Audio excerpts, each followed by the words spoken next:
Welcome to Mindfully Integrative Podcast with your host, Dr. Damaris G. Mindfully Integrative is a podcast discussing ways toward mindfully incorporating integrative health into our lives. This podcast will have informative resources, fun topics, interviews, and discussions relatable for today with a true mindful perspective in a mind-body, holistic life approach. My name is Dr. Elliot Justin. I'm the CEO of FirmTech and the inventor of the TechRing, the world's first smart wearable for men's sexual health. Our mission of FirmTech is better sexual and cardiovascular health for everyone, men and women. How are we going to do this? Two ways. One, we're going to provide men and women with smart wearables and data. Two, we're going to take sex toys beyond toys. We're going to improve the forms so they can really be objectively proven to generate more pleasure. All this is going to happen over the next 5 years. We're going to solve the mysteries of erectile and clitoral health with smart wearables. As data-inspired care becomes the standard of care, erectile dysfunction, women's sexual issues will become prevented more easily and managed objectively when they do occur. We're not going to be treating people on the basis of conjecture, pharmacy advertisings, one-size-fits-all solutions, take this pill, get a vibrator. We're going to be delivering objective, actionable, and personal data for men and women to enjoy along a lifetime of lovemaking, a lifetime that we all want. We're going to solve the mystery of nocturnal erections. Women have them too. What turns them on? What turns them off? Imagine the benefit when we accomplish that. There's zero research on that right now. Orgasms. Well, how can we consistently maximize our pleasure? The parasympathetic nervous system turns off, the sympathetic nervous system turns off, according to doctors, and then it turns on again. What's turning it on? What's turning it off? With data, we'll be able to come up with solutions that work the best for you. I'm confident. I know that men can have more intense pleasure. We'll talk more about that later on. Orgasms are good now, you say? They should be great. Women have vibrators. Men don't have much today. No man today is just as good as he was when he was 25 years old. Last as long with no or minimal stimulation? Nah. When's the last time you got blue balls? Older men can stay hard as younger men if they have healthy habits, but the interval between climaxes just gets worse and worse with age. What's causing that? How can that be prevented? Using the TechRing, we've tested PT141, supplements, some pills. We haven't found anything that works yet, but I'm confident that with more data, we're going to figure out what really works. Everyone wants to know the vital signs of their penis and their clitoris. Everyone would like to prevent problems. Everyone would like to optimize their performance and pleasure. So come along for the next 20 minutes, and I'll tell you what we've discovered and what the future holds for men and women. Who am I? By background, I'm an emergency medicine physician. I can tell you that short of a heart attack or a stroke, there are few things that concern a man as much as a consistent limp penis. I'm also a telehealth pioneer and an expert in remote patient management technologies. 4 years ago, Dr. Jim Hotelling, professor of urology at the University of Utah, challenged me to come up with a way of quantifying the number of nocturnal erections that men have. Why did he pick me? Well, he had heard that I tried to actually neuromodulate my sexual performance. Think cardiac pacemaking. I had a urology surgeon implant electrodes by my pudendal nerve and cavernous nerve, nerves that come out underneath the pubis bone and are responsible, suppose as urologists think, are responsible for arousal and climax. It didn't work. It should have worked if what they were saying was accurate, but it didn't work. So orgasms themselves are a mystery, and I intend to figure that out with data. Nocturnals interest me because they are a leading indicator of our cardiovascular and our sexual health. In medicine, we treat associations, high blood pressure associated with stroke, elevated lip protein associated with atherosclerosis and heart attacks, but they're not predictive. The urologists call the penis the canary in the coal mine of cardiovascular sexual disease. If their number goes down, and goes down significantly by about 50%, a man has a close to 50% chance of having a cardiovascular and or sexual problem over the next 2 or 3 years. Data, we can see this, we can get signals early and hopefully prevent problems from occurring later. This Dr. Hotelling was what I call a cock ring virgin, but I'm not. I played around with them for years. So when he told me you want to count the nocturnal erections, my thought was, why limit ourselves to nocturnals? Let's figure out what's going on with all erections. Let's first define erectile dysfunction. I'll share with you right away that I think this is an inaccurate definition, and it should be thrown out. Why? The definition groups together two groups of men that don't belong together. Talk about inability of a man to achieve an erection, and then men who can't maintain erection. Well, these groups don't belong together. They're two totally different problems, and they lead to a one-size-fits-all take-a-pill solution that is not actually effective for most men. Then it goes on to talk about satisfactory sexual intercourse. Well, satisfactory to whom? What does that mean? Can we quantify satisfaction? And then we have sexual intercourse. Well, here again, we have this, conventional emphasis on penetrative sex. What if that's not what people's preferred sexual activity is? The academic urologists are part of the problem because they see the sickest people in their office. They see the men who can't achieve an erection or struggle to attain erection. That is a major cardiovascular or urological problem, and those men need to see a doctor. But the vast majority of men who think they have ED or been identified as having ED, they get an erection, they lose it. That's not dysfunction. That's just a problem. We don't describe women anymore as frigid, anorgasmic, hysterical, cold. Vibrators became popular in the 1980s, and now they're mainstreamed. And it turns out that most women who are being described as being frigid or anorgasmic had a problem that could be easily addressed. They didn't have a disorder. They didn't have dysfunction. They just were getting older. Men are still being shamed with the phrase erectile dysfunction, and it leads to them avoiding figuring out what's going on. So let's stop using the phrase erectile dysfunction and let's try to use data to sort out what's really going on. How is ED supposed to be diagnosed according to the International Society for Sexual Medicine? Read this. I'm not going to read it out loud. This is a fantasy. Almost no one gets this type of in-depth examination. The average urologist spends 7 minutes with the patient, family doctor 10 minutes, and ain't 7 minutes in heaven. My wife and I have never been asked about our sexual health. There are no questions in electronic medical record. An electronic medical record drives everything today in healthcare. There are no questions there about sexual health. So doctors, they don't ask them. They can check a box and make some money by asking a question. And taking good sexual history takes about 20 minutes. They don't have the time either. People want to talk about how we're also culture inhibited about talking about sex, and that's probably a factor as well too. But we talk about shit, piss, vomit, bad odors, all sorts of disgusting things in medicine, but there are boxes to check. We ask the questions, we get more compensation. On the therapy side of it, they kind of stay in their lane and they take care of people, individuals and couples with sexual problems, often without assessing physical problems that might be leading to the mental problems. Just passing out pills is disservice, and this is how what really goes on. So men have a problem, they're embarrassed about it, and they go online and they get pills. We've had like 25 years of pharma advertising about pills. And I have no problem with some 25-year-old who's dating online, has confidence issues, wants to get a little more blood into his penis, because that's what they do. They put more blood in, but they don't keep it there. I have no problem with a guy going online. But for a man who's 45 years or older, he could be masking a significant cardiovascular or metabolic problem. He's also not getting the data to help to sort out why he's losing his erections.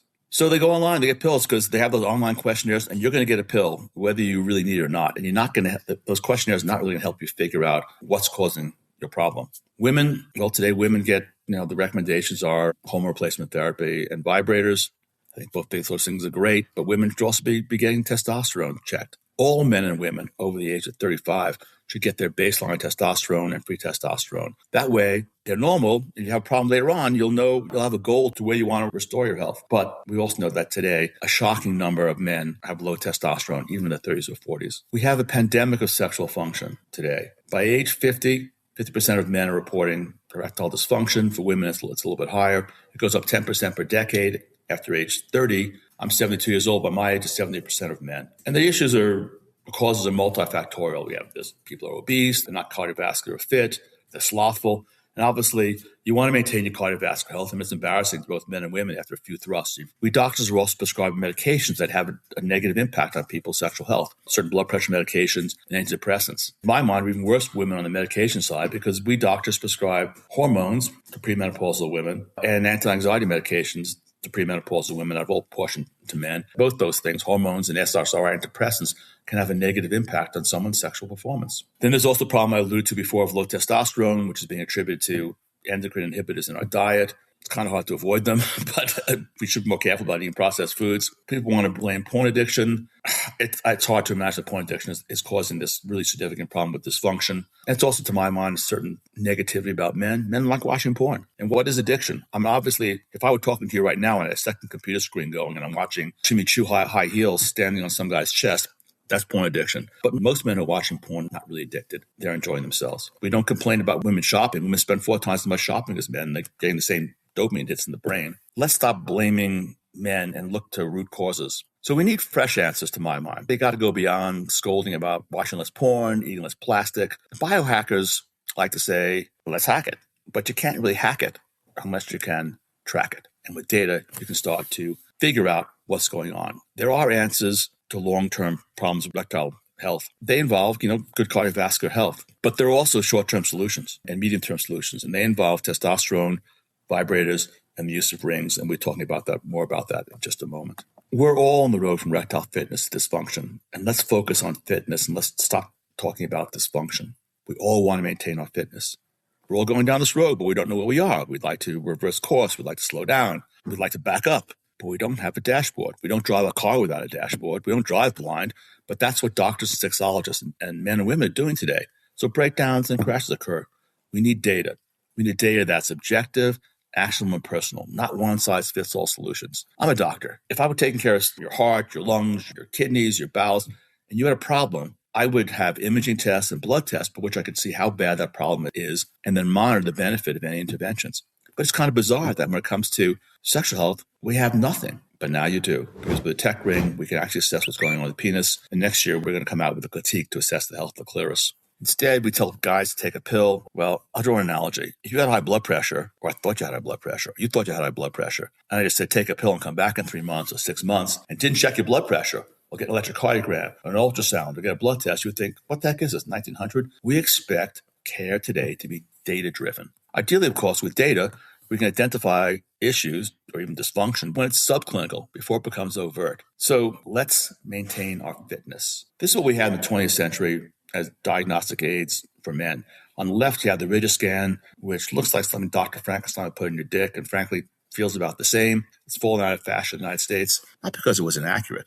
It's fallen out of fashion because the insurance companies will no longer bill for it because their attitude is, hey, doctors, tell men to take a pill. We don't need to look at the causes anymore. It's really screwed up. Then you have the Doppler in office. Well, it's one data point. The doctor gets to check a box, gets to charge you. Some extra insurance companies will charge some extra money, but it's only one data point. It doesn't really tell you what's going on at home under real life circumstances. And then there are these subjective questionnaires that frankly should no longer be utilized. They're just not objective. So how can we get the data? Here's the TechRing. Basically, we've embedded sensors into an erection ring to produce the first smart cock ring. With this device, you can measure the impact of diseases, diabetes, hypertension, atherosclerosis. You can measure the impact or benefit of medications. You can right-size therapies. It has an easy-to-use phone app. It provides notifications. Right now, they've documented close to 150,000 erections and over 3,000 men. This is the world's largest dick database, and I look forward to more researchers coming in utilizing this database to figure out men's sexual health and cardiovascular issues. There are at least 9 published papers right now, another 5 or 6 papers underway. With this, you can figure out what's the status of your erectile fitness, and you can monitor it to maintain it. Here's what it looks like. It's easy to interpret. There are notifications that you'll get if you're improving or things are getting worse. You can share this data with your doctor. Most importantly, with this device, you can figure out whether your problem with fitness or dysfunction is psychosocial or medical. You also can now compare yourself to men in your age group. For the average guy, 45, 65 years of age, you can compare yourself to 1,000 men plus within 5 years of your age group. But it's not just about comparing yourself to your age group. It's about saying to yourself, I want to be in the top 10%. How can I optimize my performance? This is one of the 2 big findings with the data. The academic urologists were expecting that as men get older, their number of nocturnal erections will go down, the firmness of their sex erections will go down, and the firmness of nocturnal erections will go down. Well, we're not seeing really any significant tapering until men in the late 60s or early 70s. Now, for the 10 to 15% of men with severe cardiovascular disease, they do deteriorate. But for the vast majority of men, they're not deteriorating. So why these men who are not truly dysfunctional, why are they reporting erectile dysfunction? Well, actually, they're just aging normally. As we get older, it becomes harder to retain blood in the penis. Every erection ends with blood exiting the penis. What's going on here? Well, it could be confidence, could be alcohol, maybe you shouldn't smoke the entire joint, maybe not get enough friction, maybe you're bored, maybe medication's the problem. Bear in mind that the PD5 medications like Viagra and Cialis put more blood in the penis, but they don't keep it there. So why are these men reporting erectile dysfunction, but they're still getting hard-ons that are just as hard as they were, almost as hard as they were when they were younger? Well, the reason is that blood is leaving the penis faster. And the goal of therapy should be directed at keeping blood in the penis. And the answer is a ring. And this is obvious in retrospect.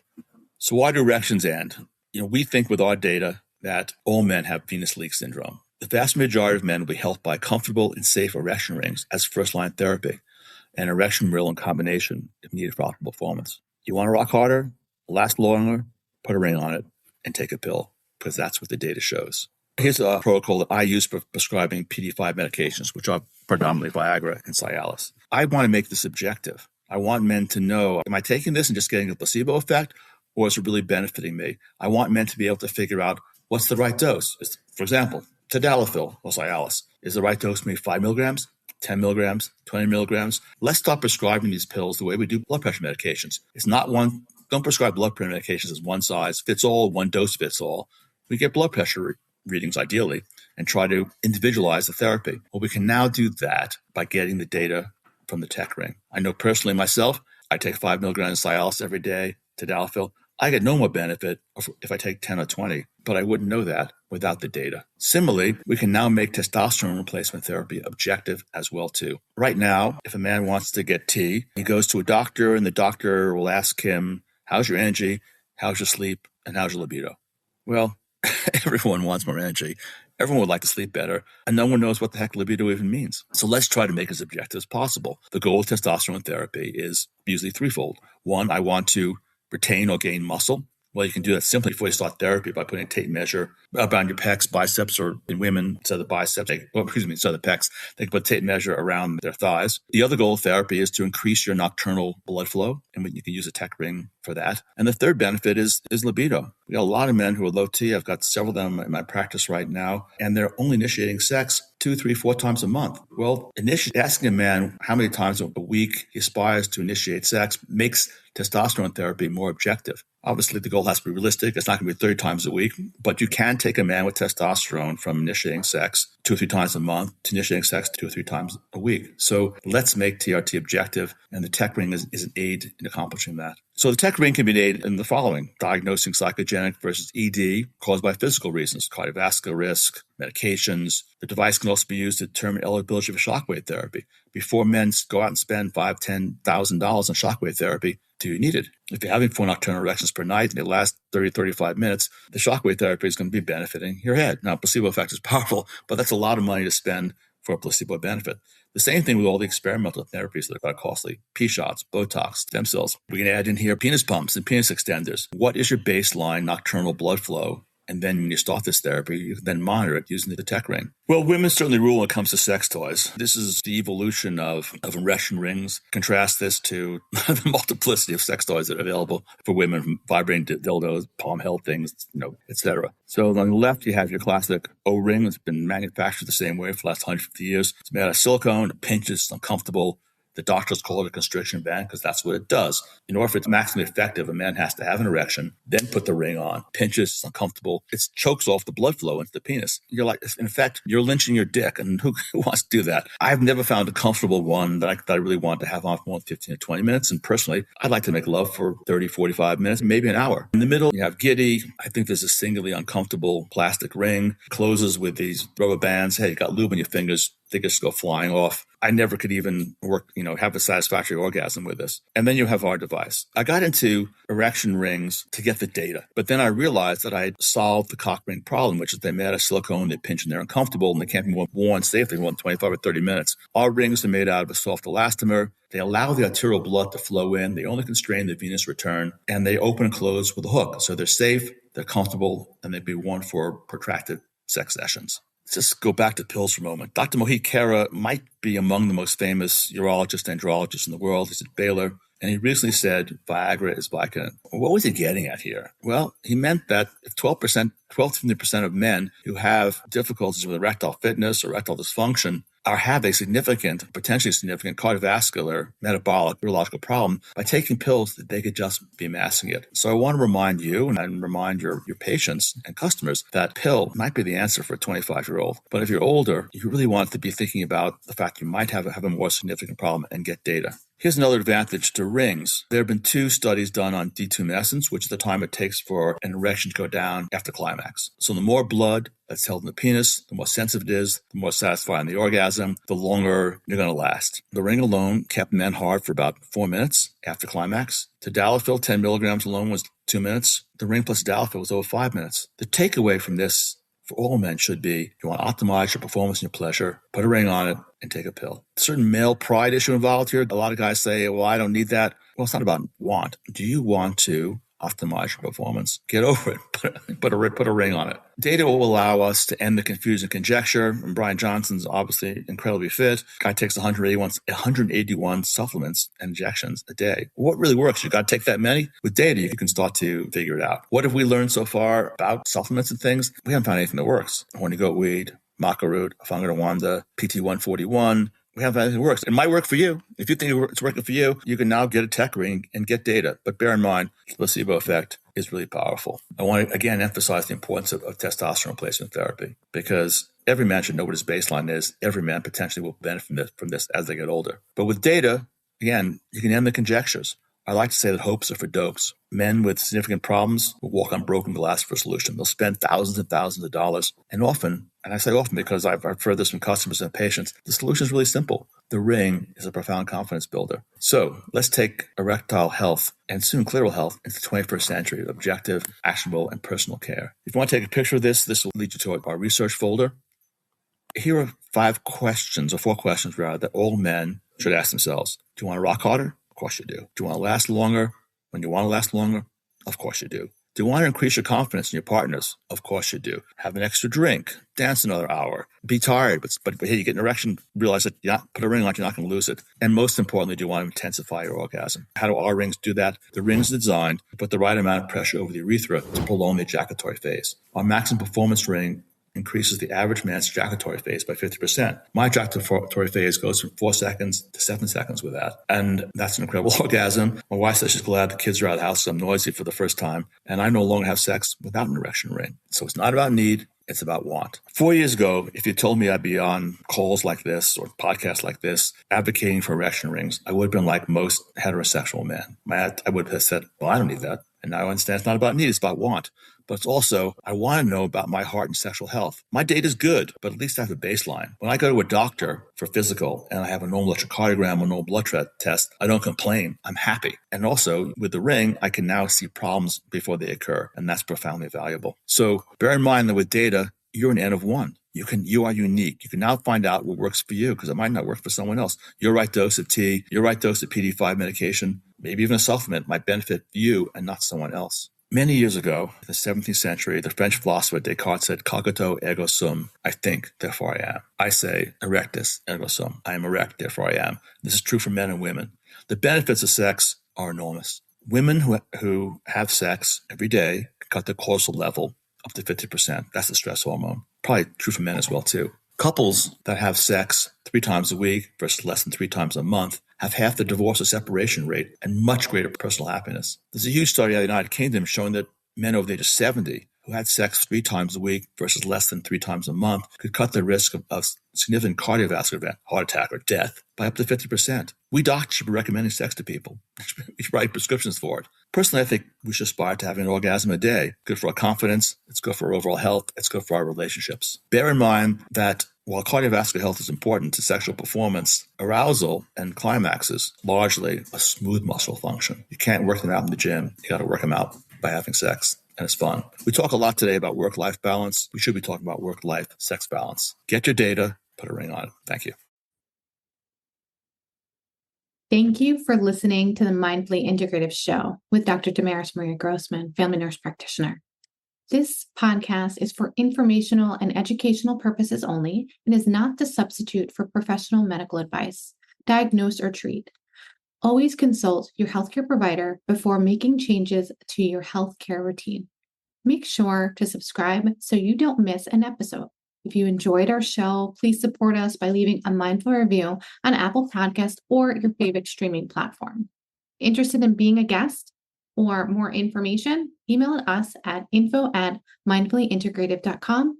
For resources mentioned in the show, visit our website at www.mindfullyintegrative.com. You can also connect mindfully with Dr. Damaris on her social media links found on the site. May your strength and peace guide you to find a mindful way every day. Namaste.